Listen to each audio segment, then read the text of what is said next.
y'all. Hey, welcome into our radio show that is television and YouTube. We certainly do appreciate you being here. And I am Ann from Andale Homestead. And YouTube. And I'm Monica from Bland's Promised Land Ranch. I am Ann from And this is Sandy from Suburban Homesteader, Wyoming, Arizona. You're a little. And I'm Casey from Ormsby Farms, and we're hearing Ann all over the place. Yes, and I'm just saying it time and time We again. love to hear Ann, so it's okay. So that's a good thing. It's the heavens are speaking, okay? The heavens are speaking. Why is that doing So that? that's a good thing. Somebody must have the live open. Yeah, they've got a link open. Oh, There we go. it's Oh. closed. Better. Hello, everyone. Good morning. Yeah. Oh, this is welcome to our very first show. I'm just kidding. Sandy went in to go make that poll and she forgot. I bet It you. was me. Okay. It's just because we love hearing Ann's voice so much. And because we love hearing Ann's voice so much, Ann, do you want to say hello to everybody this morning? I would love to. Good Let me morning, Troy see. Sutton and Laura's Garden and more. Teresa Jukowitz. Hey, darling. Hey. And I started at the bottom. He's starting at the top. Good morning, Lisa from Jesse's Girl. And Lazy Days Ahead with Jesse and Lisa. They're on the road, but they're still here. Good morning, Butler Family Farm. So glad to see you. B&S Odyssey. Happy to have you here. Cynthia Delot is all the way from the Netherlands. We love her. And not for nothing, Homestead, our Ginger that goes around everybody's channel and drops links. We love her. She's Lynette amazing. Lawrence. Hey, honey. Hey, Teresa Jukowitz. You and I just talked a little bit. And hi, the chicken. I love it. I love it. I love it. Laura's Garden and more. Hey, sweetie. I'm glad you're here. That's awesome. And we have lots and lots of wonderful friends that are here today. And we're so thrilled that you are. Yes. Thank you. Of all the places in all the world, and you decide to spend some time with us. We're thrilled about that. Thank you. We are. We're so thankful y'all come in and spend the 30 minutes every Friday with us, chit-chatting about our previous episode on our podcast. Now, because I got some emails on this, so I wanted to just pull it up, and we'll start pulling it up every show. But people are like, Casey, when you or Ann or Sandy or Monica say, click on the Linktree link, they're like, what in the world is a Linktree link? Well, y'all, this is a Linktree link. So it will say, hey, Bell, Linktree, and it will take you to this, which has all of the super fun links that our YouTube channel, our personal YouTube channel, where you can listen to us, plus our Amazon storefronts and all of our affiliate stuff that we are involved with. So I wanted to just kind of show that because today we're talking about electric pressure canning. And if you have not electric pressure canned before, or you would like to, all of us have it at our storefront. Because all of us are pretty addicted to the Nesco and you don't have the Nesco. Which one do you have? I have the Carry, which is made by the same company, just a different name. So there's polls on folks' all of our YouTube. Go and vote. Have you used an electric pressure canner before? Have you not? Click. Let us know in the chat too. Haven't. Teresa says she hasn't. Well, this is the show that we want to make you feel comfortable and try it out. We have peer pressured Sandy into getting one officially. Yeah. So Sandy has officially have one. And I was peer pressured by Monica. So I think Monica should be the first one that kind of talks about it and talks about the electric pressure canning episode. Well, it's the electric pressure canner has been awesome. Honestly, I saw Miss Ann might have had hers before me because I watched a video on her canning water, and that was literally like the jump start. And I think I had my canner, but I didn't really know what to do with it. And I was really excited about trying something new. And when I watched her can water, I was like, yeah, I can do this. Like, Yeah.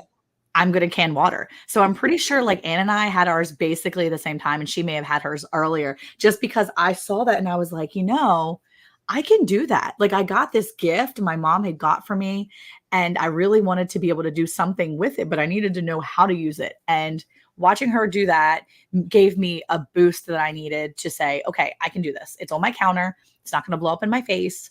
I don't need to be afraid. I can do this. And yeah, I think I watched you pressure can water like 3 times. Like literally, That because was I the remember. only item that I could think of that would be a short little period of time for Yeah, a well, lot. Eric was like, "Why are you watching her can water?" And I'm like, "Because I need to know how to use this." Like the instructions are there and they're like I get it, but sometimes when you watch somebody do the process, it makes so much more sense. At least for me, that's how Yes. I learn and that's what I wanted to do. So, yeah, but I use my pressure canner all the time for a couple reasons. My main reason is that my house is not built for average size people. Apparently, it was built for miniature people because the oven that I have, the stovetop that I have, it's like they're made for like smaller people and smaller things. Even though I know the people that lived here before me were not smaller people. But my stovetop is not equipped to handle a large pressure canner or even a water bath canner for that matter. I've done water bath canning, but I don't feel comfortable with the way my stovetop is. So for me, an electric pressure canner on my counter is the best option for me. It's the way that I am able to keep my items that I need. I just, a lot of times, otherwise, it would go to waste if I didn't use it. So that's one of the main reasons why I use it. And I love it. And I can leftovers all the time. The Matter of fact, leftover queen. last week we had just enough shredded beef from our burrito tacos, and the kids were like, "That was so good, but I don't know if we want to eat it for leftovers, for lunch tomorrow." I said, "Sounds like a plan." I took both chunks. I just took 2 small pint jars, filled them up with the taco meat and the rest of the juices. Put my seals on, cleaned them off, put them in, and by the next morning, I had 2 completely beautiful can jars of shredded beef that I can use with tacos anytime I want. Done. There you go. Ready to That's go. awesome. And is the electric canner been approved? I'm not going to be the one to answer that because I will get very Passionate. passionate. We'll say that. So we'll let Andy or Ann take that one because that's I'll be not glad, a question. I'll be glad to answer that, Butler Family Farm, and it is a legitimate question. It really It is is. a great question. I'm It just not a is, good one to answer. and many people will say, "I've heard about these electric canners," and you want to make sure that you do get an electric pressure canner, not an electric pressure cooker. They're 2 different animals. And no, USDA has not um, approved it, but the reason is their funding stopped, and so they haven't been able to test anything. But there've been many scientists out there, and it is approved by a variety of other agencies and things saying, yeah, this is great. And there are some scientists that we could see on YouTube. I can't remember the woman's name with the red hair. What is her name? I know that Monica knows her name. Yeah, Rose Red. Rose Red. Red. Rose Red Sorry, is my one computer's about to die. she worked for USDA, and she Mhm. was a scientist, and she Yeah. tested it because she didn't like it to begin with, and she thought it was a bunch of garbage. But she put her heating units, it's just little bitty units, testers in jars, and did it in her regular older pressure canner and the electric pressure canner. And she realized, she said, yo, it's good. It's good. It does get the food to the right temperature to be able to make it safe for your family. So, not everything is government, and we just sort of rise above. And anyway, The so that's letter. what we do. And I'll And tell so, you, yeah, well, Case. I love the electric pressure canner, but for most of the people that are watching or that follow me know that I am a rebel canner. But electric pressure canning to me, um, I have seen like the Rose lady, her videos. I feel safe doing it, and I have done it now for 2 years, and I am still alive to tell the tale of Yeah. eating pressure can stuff because it really is the best way. Instead of at the end of the night, back before canning, when you get finished with your dinner and you have leftovers, what did you do? You popped it into a Tupperware, put it into the fridge, and it lived there until you smelled it. Throw It was it like, away. oh, you got to throw it away. And that's food waste. So Yep. this is an easy way to, when you have leftovers, pop it in a quart jar or a pint jar, whatever size you want to put it in, put on your 4-jar lids, put it in the electric pressure canner, and overnight it does itself because it shuts itself off and everything. It's a set it and forget it kind of machine. Now there is one part. It goes from E10. If you're a pressure canner, you know when you see the steam coming out of that toppy thingy. I know there's a better technical word for it. You give 10 minutes, you let it flow, and then you're going to put the weight on top of the vent where it's coming out. There's the word I was looking for. So you do have to do that with electric pressure canner. It's the E10, and when it gets to E0, then you flip a little thing and it seals it. And then you can go and run a marathon if you want to. That's I right. don't know why I decided to choose that as my analogy, but Hey, two doves, bees, and garden. Well, Hey, the y'all. thing is, I mean, what was discovered through scientific research, and it has been researched by more than just this one woman, is that the process of canning, not only in the electric pressure canner, but in any pressure canner, that the cool down is also a process of cooking the food and making sure that it's good. You're not going to want to open the lid and pull your things out immediately. It needs to cool down. It needs that heating process to continue to make sure that it reaches the temperatures that make the food safe. So yeah. we're tickled about that. So Sandy, have you had a chance to use your electric pressure canner yet? Okay, so I've used it a couple times. Ooh. You have? The first time I had made beef broth, because I like to make beef broth and drink it every day. And so I canned some of those jars, and that all went well. Then I went to do some soup. I had some leftover soup, and so I put it in the quart jars, and I did it. You put 8 cups of water in mine. And so it starts this little thing to go around. Well, then all of a sudden it went to the time, and it didn't do the E10 to the E0. So then I looked in the troubleshooting part of it, and it said if the water that you put in at the beginning is too warm, please shut off your canner, let it cool down, and put some cooler water in there. So I did that, and then it worked fine. So that was a learning process for me. Yes. That I put the water in, it was too hot. Wow. I have noticed that when I do like 2 batches back to back, that there's something funky that happens with the timing, and because I didn't change the water. Yeah, so the water was too hot. Yeah, the water was too hot, and it kind of freaks out the computer in it. But you can also water bath in this. You can use it as just a regular crock pot. You can use it as the pressure canner. It's all those things. And like many of us now, we have glass top stoves or something that might be too small, as Monica says that her stovetop is. I can't put a great big, really heavy pressure canner on my glass stovetop because it will break, but I can put this on my counter. And let's see. And Jessie says, but you don't leave the jars in the stovetop canner till they fully cool down. Why would you do that? An electric one, wouldn't it cause the jars to be hot too long? So I think though, for a normal pressure canner, aren't you supposed to, when the pressure has come up, when you have a pressure canner on your stove, you still have to let that pressure come down before you can lift it up, right? Correct. So it's the same process for this. Same process.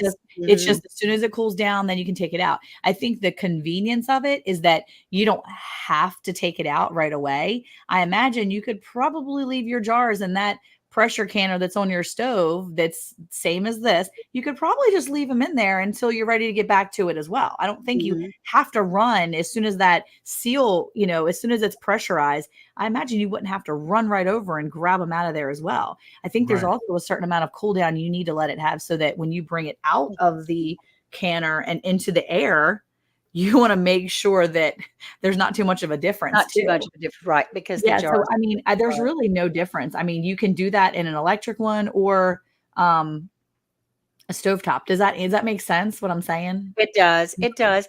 And the cool down process, what we're talking about as far as the cool down process for the Nesco is not something that you have to wait for it to get cold. Yeah. It's a matter of I used my finger and flipped the little dial button up top. And if it's still talking to me really loudly, I leave it alone. Once I flip it and there's no sound or steam coming out, it's still warm in there, but I know that it's safe Yeah. to be able Right. to open the lid.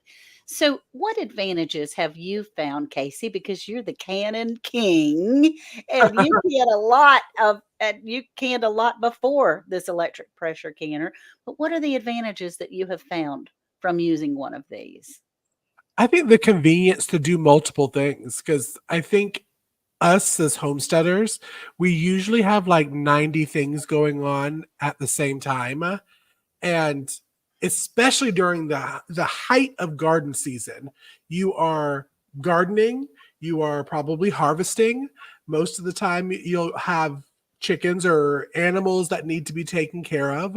Some may have kids that need to be taken care of. So pressure canning, when you actually old school pressure can, it's a lot of babysitting, because you got to make You sure have to that the sit right pressure there. doesn't come down below a certain amount of pressure. You don't want it to go above the 15, and you're not able really to do other things. So I've found that I'm able to pop something in that electric pressure canner, and then of course once I've sealed it after the E0, I'm able to go and either harvest, I'm able to go and feed chickens, or Yep. I'm able to come in my office and shoot a podcast episode with y'all lovely There you ladies. go. I There think you go. convenience. I mean, what about you, Monica? What have you figured out from doing that? Huh? I think that besides the convenience, the fact that I'm actually able to do it, that I'm actually using up the items, because you can can smaller quantities. I found that if I'm growing something new, maybe I don't have a lot of that particular item, I was able to grow. I had green beans a couple years ago, and normally when we go green beans, we get a bunch of the green beans, and I take them over to my mother-in-law, and she goes and she does all the pressure canning in her big pressure canner on her beautiful stove, and it's amazing, and she does it wonderfully, and she's been doing it for 40 years. On my own, I don't have that capacity to do that much. So when I get small batches of green beans, instead of throwing them in my freezer, I'm able to actually take them and do 1 or 2 jars, or 3 or Right. 4 jars at a time. And if I have more than 4 quart jars, then I'll definitely have enough to send to her. But if I don't have enough, then in the past, they would have just been either we have to eat them really quick, and the kids are just like, oh, it's green bean night again. Or I throw them in the freezer, and then they get freezer burn, and then I pull them Yeah. out a year and a half later, and they're ruined, and I just throw them to the pigs. And Right. so I'm actually using the produce and the fruits and the things that I'm growing. Mhm. I'm using it more, and there's less waste. Like, that is the That's biggest thing right. for me. Less waste. I'm not wasting leftovers. I'm not wasting the fruit and the foods that we're growing. So yeah, for me, that's been my huge for my family. That I don't have to worry about giving everything to the pigs all the time. That's So right. I wanted to kind of touch on this comment that Wayne made. Um, Not always, not always. I know me and Sandy, when we were talking about doing soups, soup was made separately from in there, and then it was like leftover soup was put in. But Right. there are recipes that you can do where it cooks in the jar. Like when I raw pack chicken, the chicken goes in raw into my electric pressure canner, and it cooks it in the jar. Mhm. I haven't tried one where you're cooking the soup in the jar. I would make sure, and this is coming from a rebel, I'd make sure you find a recipe that has kind of been done before Right. you try that out. But that's a good question, Wayne. Mhm. Now, Grace and Fire said I might come over to the dark side because she has an all American canner, but she also has a new stove and she doesn't feel comfortable being able to put that big, heavy thing. And so Wayne Smith says, Sandy, what do you think about that?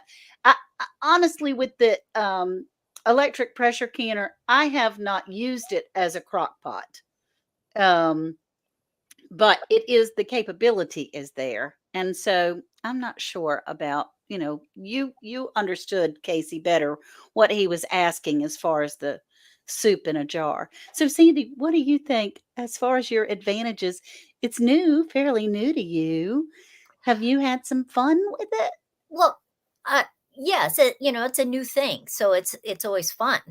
Um, I can see the advantages of it. I can see that eh, you got just a little bit left over, so you can do a quart or you can do a pint. Um, Mhm. and like the one I bought, I can fit 4 quart jars in there. Mhm. And so I can see some real good advantages of it. I love my actual pressure canner too. So it's not like I would get rid of the other one. You Right. know, my Right. stove works perfect with a pressure canner or water bath canner. Um, a lot of times I'm canning, you know, 7 quart jars, and so that works good for me. And Right. I haven't ever had problems. And I did find that when you take the jars out of either one of them, like when I took the soup out of my Nesco, it was boiling, just like when my Right. pressure canner had cooled down, and I take them out and I put them on the towel or a rack, depending on what I'm doing. It boils for a while. It's still hot. It You know, is. there was no Mhm. difference in that part. Yep, there's no difference in that part. And we did have a question from Stitching It Up. Can you do this in an Instapot? I don't know. I don't No. think No. it's not the same kind of pressure. It's not the same kind of temperature. I don't think that it would be safe. So you can steam bath can in an Which is instant our pot. episode next week. But And you can Bam. water bath. Yeah. Yes, and you Yes. can steam bath. I don't know. I mean, you have to have a really big instant pot to be able to water bath, especially because you have to have the water over top of the jars, just making sure that you have the adequate amount of water covering your jars. So just as long as you're following certain rules, I mean, we may be rebels, but we're not stupid. So Right. you want to make sure that there's certain amounts of, certain things you follow, right? So we always make sure that there's a certain amount of water over top of our jars, things like that. But instant pots are great for steam bath canning. And again, like you said, our episode next week, but I actually did a video I released 2 weeks ago where I steam bathed after we did our episode. I practiced what I was taught, and I did it with my sister, and we did pears. We had a bunch of pears, and we steam bathed them in my instant pot. And let me tell you, it was so freeing because Yes. I was learning to use something besides my countertop, pressure canner. But I think that's important, that if you are going to pressure can, an electric pressure canner is what you want to use if you're not using the regular one. So Right. yeah, just Yeah. make sure that it says the right thing. Not an electric pressure cooker. You're using the electric pressure canner to do the canning. So yeah, Right. Oh, electric water bath canner. Glenda Ooh, has an electric water bath canner. That's cool. that's her jam. Get That's it? her bam. Yeah. And I have a little steam canner, and the Mhm, bottom pan is about this deep. mhm. Has a rack on the bottom, and it's the same as water bath canning. You can put as many jars or one jar, how Mhm. many ever you want to. Has a lid on it with a little hole for the steam to come out, and that's very convenient for me because I don't have to lift all that heavy water from the electric or from the regular water bath, like big pot, a big pot Yeah. of water for Right. water bathing. Yeah. So, The only thing you have to remember with a steam bath, or you cannot steam bath more than 45 minutes. Your water will evaporate it. And Mhm. so they don't recommend any recipe that says you need to do it more than 45 minutes. Okay. right. So there's a question too from Beth. Can you steam bath can leftovers? That's probably not a thing, only just for the simple fact that your leftovers are going to have a mixture of different things in there. And if it ever has meat in it, you're not going to want a steam bath because it's going to be longer than 45 minutes. So even if you were living in another country and you only water bath can things, right? If you only water bath canned meats and things like that, for instance, our friend Blue, over in the UK, she doesn't pressure can anything. She water Right. bath cans everything. Even if you're water bath canning it, it would be hours long, and you Right. can't steam bath safely that amount of time because the water will be gone. So yeah, that's probably not going to be a thing that you could do. But the electric pressure canner, you can pressure can leftovers. That's And right. being able to turn a pot of chili out into a few jars, knowing that the chili is in my pantry, in my closet over here, and knowing that my kids or my husband can go grab a pint jar anytime they want for lunch or whatever. It takes a few extra minutes at nighttime, but it is worth it putting it in that electric pressure canner for sure. That's right. Now, Grace said she wouldn't steam bath meats due to botulism. You don't steam bath things. Meat. That all meat has to be pressure canned.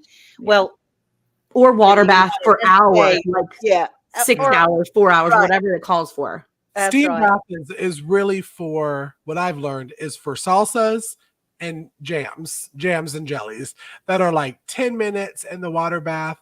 Salsas are usually 15 if it's in a pint. So what as Sandy said, anything over 45 minutes, you really don't want to, only because you're going to ruin your machine from the water being evaporated. And it's just going to mess it up. Not that it is a rule or anything, but it will mess it up. I picked my finger like I was the leather police again. I've done tomatoes in it, and it's right on the limit there, right on the limit. Right. And we do have a question with the electric canner. We showed how many quart jars does it hold. She didn't see that information. Hey, Carlene, we're so glad you're here. In mine, that's the thing about these electric pressure canners. It's not big job capable. I mean, mine holds 4 quarts and 5 pints. Yeah, that's How what about everybody else's? Mine does. Depending on the jars, you can actually fit 4 of the quarts or maybe 6 of the pints. So some of the jars are more rounded, I find, even though they're pints. Sometimes they have the edges that are a little bit more like squared off. You can only fit 5 of those. But if you're putting it in there nice and right, and you can actually fit 6 of the pints in there. Yeah. I've noticed also with the wide mouth ones, it's only 4. Yeah, for sure. The only wide mouth, it makes it harder. So depending on what you're putting in there, but yeah, it's great. I will say though that these pressure canners are not that heavy. That electric pressure cooker is not that heavy. It has a little weight to it, but I know Miss Ann has problems with her hands sometimes. I do. Sometimes my wrist and things. So for you to lift this from maybe the floor or wherever you store it to your countertop, is it a lot for you? How does No, it's really not. It's not that heavy. I mean, it has a little bit of weight, but it doesn't hurt when I pick it up. Awesome. Yeah, that was a question on here too, was about how heavy. Oh, because Christy said, I just have a small Presto pressure canner. No way I could do lifting with a big one. But this is not bigger than your average Instant Pot. It's basically the same size or a little bit bigger because it's a 9 quart. But my 8-year-old will carry it from the bench it's like stored in their bench. He'll pick it up from the bench and bring it over to me if I need it. So if I didn't have stuff in it, I would have brought the actual canner to show. I thought about that this morning. I was like, I may want to bring that Nesco in to show it on camera, but I have stuff in it. We could have done that. It's not. It's I want to say it's probably the same size as like the largest Instapot. Yeah. Instapot or a rice cooker or a bread machine, any of those. I can grab mine. It's right in the hallway. I keep mine in the hallway. Sandy, where do you keep yours? I ended up putting it in the bedroom on a dresser. It gets its own bedroom. See, I told you. Because one of the things when they were trying to convince me was I didn't know where I would put it. Right. And they kept saying I could just put it right behind me. But this is my art room, and I just didn't want paint or anything on it. I'm painting. I'm gonna go grab mine real quick, Casey, before we have to go, so everybody can see what it looks like. Okay, that's great. Now, mine's in my bedroom too. Did we talk about on Monday's episode, our podcast? Did we talk about putting a cloth when we pressure canned water? Have you seen that? I have not. I think we talked about it. We did talk about it. We talked. I don't think it was this episode. I think it's one of our newer fall episodes coming out. Okay. We had a special guest on because she did that. There she goes. There it is. Yep. Okay, if I can give you a better shot of it. So here it is. It's my baby. And you see, it's not terribly heavy. It's just not heavy. And the best part is that you just slide it open. Yep. The pot is its own little thing. It's very nice. I love it. Yep. Mine might be brand new because it was only $115 on sale, plus with the $5 coupon. BNS Odyssey. It's a really nice, it's not really heavy, it's not really hard to lift, and it's very plain and very simple. It's a very easy touch button thing. And my kids, my kids are often grabbing it for me. That's what the back looks like. It's just a nice big Instant Pot is what it is. It is. Oh gosh. Grace and Power says she did it. She pushed the button. Order it. All the peer pressure here Right. I'm just telling made you do it. it will change your life. I think I've said It that really will. so much on the podcast, but it will. But no, Sandy, you were saying about canning water and the towels. Have you done it yet? I haven't, but I have the towel, so I'm going to do it this week. Because the idea was that, if you're canning water anyway and you put like a washcloth in there, Yeah. it becomes sterile. A clean washcloth. Yeah. Yeah. So mine are just brand new ones. So, I'm just going to throw them in the wash this week, and then I'm going to do it because I don't want any residue, when you buy them from the store. Right. And that way, if it was an emergency, I could take one of those, clean a cut with that cloth that's inside. And I just thought that was such a great idea. Yes. It is. It really is.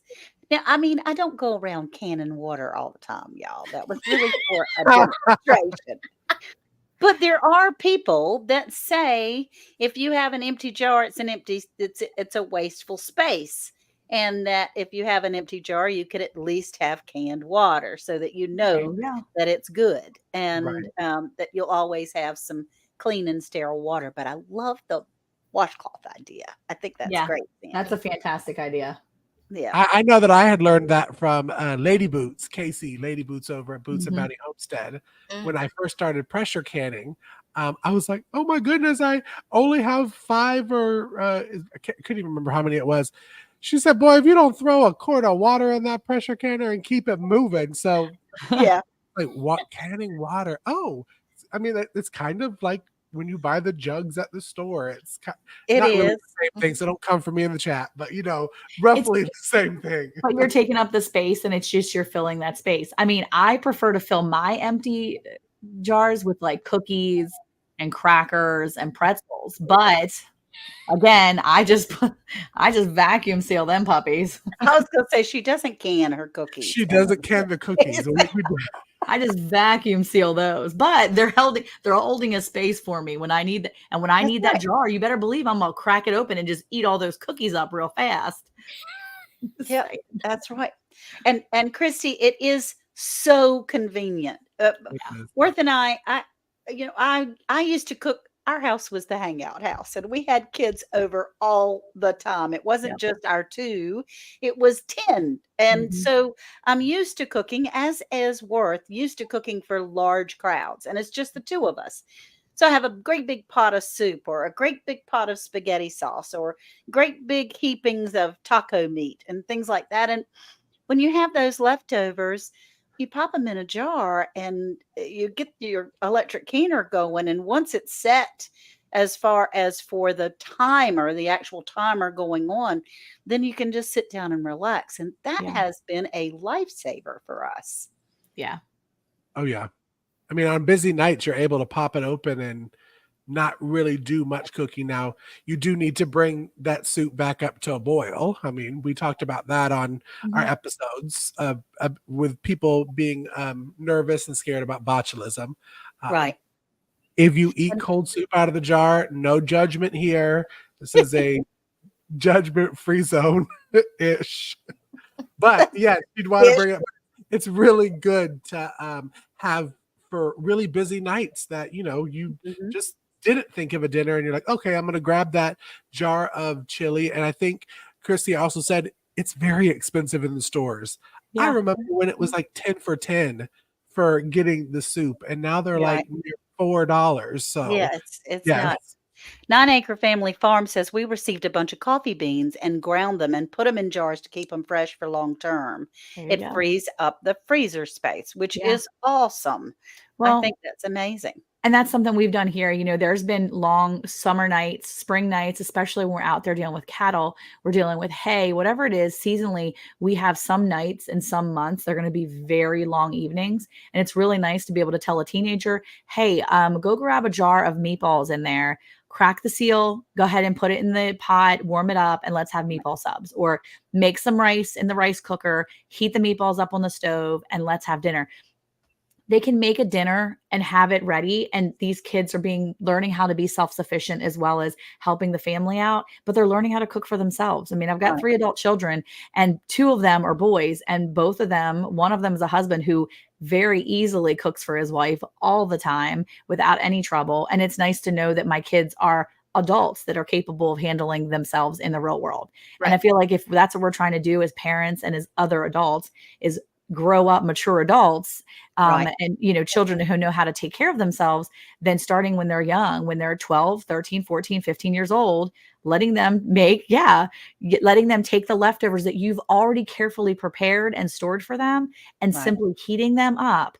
It makes them feel very accomplished because they've now chosen dinner and they've provided a way to help out the family when maybe they can't move hay on a tractor or maybe finish up what you're doing in the garden. They can help out, and we're a team that way. So I have a feeling, I mean, I can tell you that my pressure canners not only helped me put good healthy foods in the pantry, but it's helped me give my kids a sense of accomplishment and helping out in a way that they're really assisting the family. So it's a whole big thing for us, and I love my pressure canners. So And Casey, there was something that you had said that gave me so much comfort about what you do when you open your canned goods, your home canned goods. And this is for regular pressure canning or Mhm. electric pressure canning.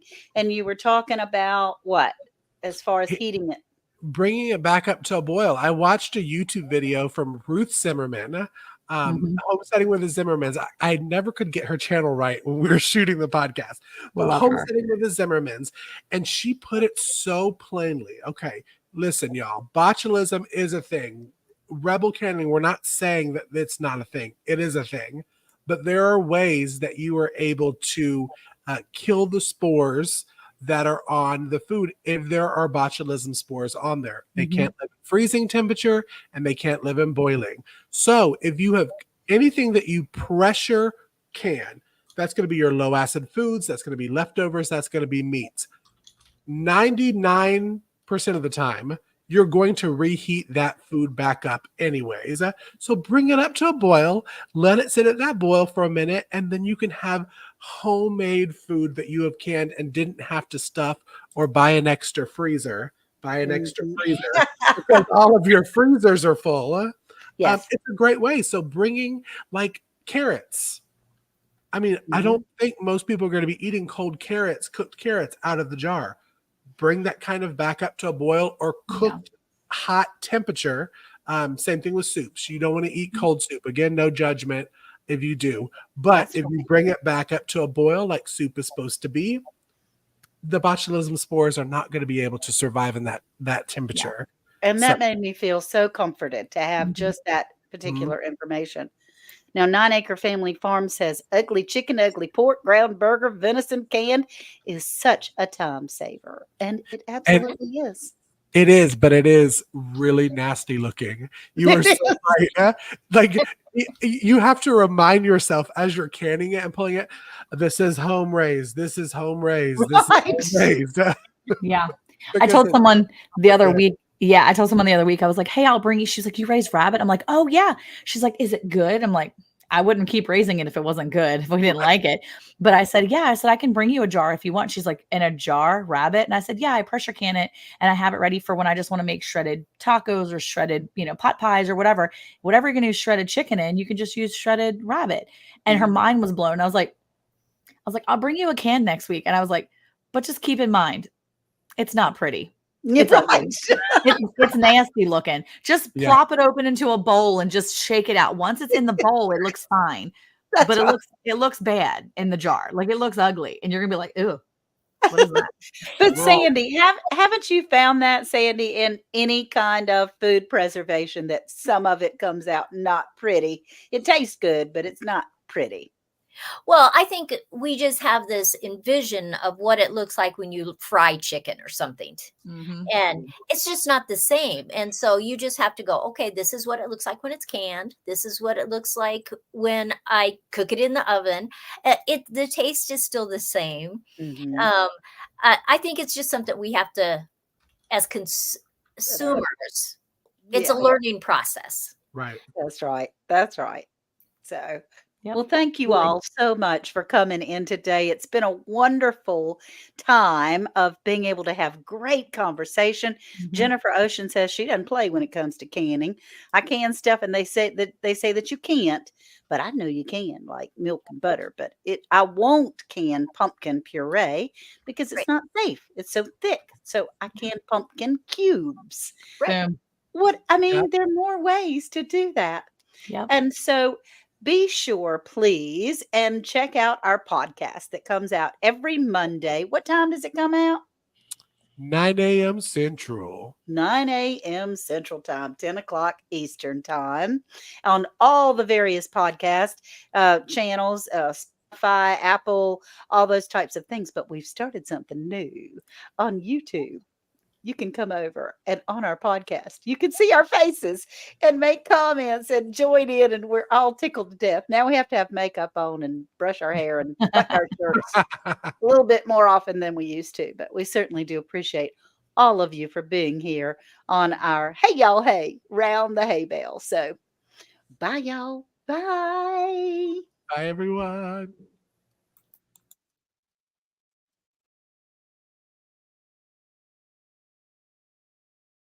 Hey, Monica, did you know it's now even easier to listen to Round the Hay Bale podcast? What?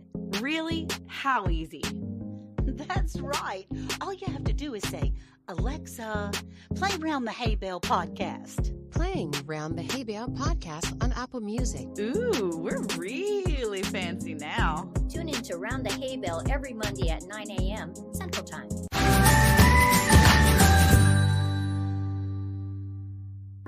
We're back. And now live every Friday. With new topics and a new time. Don't forget, a new host. Yay, that's right. Sandy joins the panel for Hey Y'all Hey radio show. Now, on Fridays at 11 a.m. Central. We'll see y'all there.